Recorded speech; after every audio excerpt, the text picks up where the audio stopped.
I have one last question, and it's about what you said. I've heard that the more bad feelings or bad experiences we have had is we're putting like a bigger account in our vortex. Is that? Yes, because when you know what you don't want, you know if you sort of don't want that, then you sort of do want that, and that goes in the vortex. If you really don't want that, then you really do want that, and it goes in the vortex.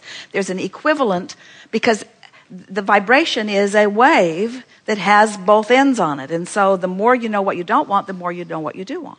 So yes, there is an amassing of all of that. So I know my vortex is huge and wonderful. So how can I get the things? Just being happy and having happy feelings, that's all? It was interesting because you said, I know that my vortex is full of things, so how do I get them? Mm-hmm. And which sort of implied you wanted them to come out here where you are. And the answer is you got to go in there where they are. And how? Just being happy? By not doing that thing you do that keeps you out. Because that's the best answer in the world. Because the vortex will take you naturally unless you're beating the drum of something that holds you out. Okay. You see. Okay. So it's interesting when you know what makes people have negative emotion, and ultimately what makes them sick is not big things. It's just the wearing of the chronic, we call them petty because they're really unimportant things. It's too much problem orientation for too long. When you came into this physical body, you knew that there would be contrast, and you knew that it would serve you in your expansion. But you didn't plan on making such a career out of the problem orientation. You expected to see a problem and say, well, I know what I don't want. What is it that I do want? And then to turn your undivided attention toward what you do want, which then brings you into vibrational alignment with that. So you just have this wonderful motion forward. The exhilaration of life, really, the fun part of life is having expanded and the sensation of catching up with that expansion. That's why you never get it done. Often our physical friends think that what the fun part of life is to want it and then get the manifestation. But really, what you're reaching for, what that joy is, what that happiness is that you're reaching for, is the movement in the direction of who you really are. And if it's really working well for you, and it is, contrast causes you to expand. You move in the direction of it. Now you're in a new place with a whole new set of contrasting experiences, which cause you to expand. Now you're moving in the direction of it. Now you get it, and you're standing in a whole new place with a whole new set of contrasting experiences which causes you to expand.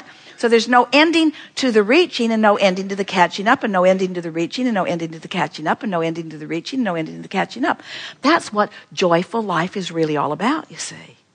And so we really like that phrase that we offer, that you never get it done and you can't get it wrong.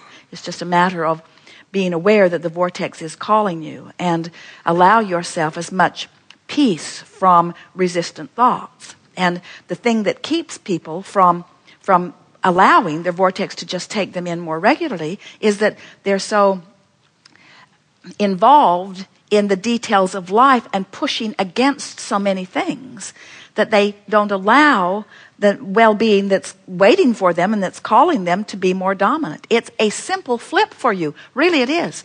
We're spending more time than we really want to amplifying the out of the vortex stuff because it's a simple flip for you.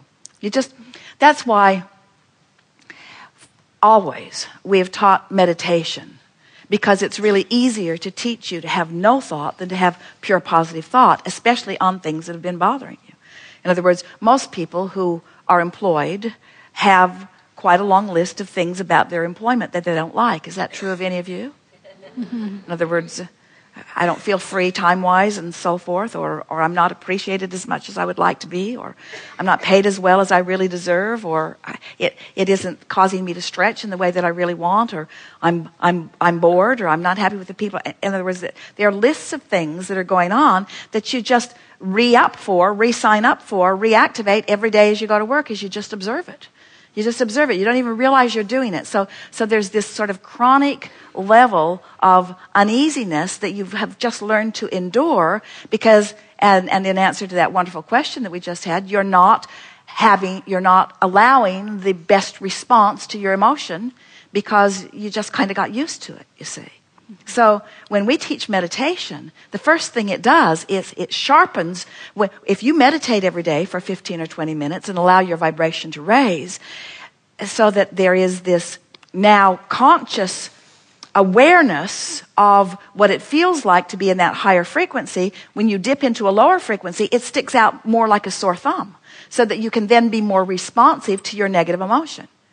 So sometimes people say, Abraham, I feel less good now that I'm playing with you in these early days than I did before, because my negative emotion, I'm so much more aware of it. And we say, good. And now the next question is, what are you going to do about it? And that's what we've been talking about here today. Just appreciate it and chill within it. And little by little, you just begin dissolving those patches until things that have been bothering you aren't bothering you. And your frequency is just generally raising. And your point of attraction is shifting. So it just gets better and better and easier to feel good. It's always an inside job. And you will never reach the place that you will not want to tend to your vibrational frequency, because you will never reach the place that contrast ceases causing you to expand. So you will never stop expanding, which means there will never be a time that there isn't the potential for split energy and therefore emotion that tells you that you're off track. So what we want you to do is make peace with that negative emotion and see it as the blessing that it is, in the same way that you appreciate any guidance. Jerry just loves those little bumps on the side of the road that let him know that Esther's not paying attention. Or that let him know that it's letting Esther know that she wasn't paying attention. Okay. In other words, it's nice to know, isn't it? Yes. Okay. Very good. Thank you. Yes, indeed.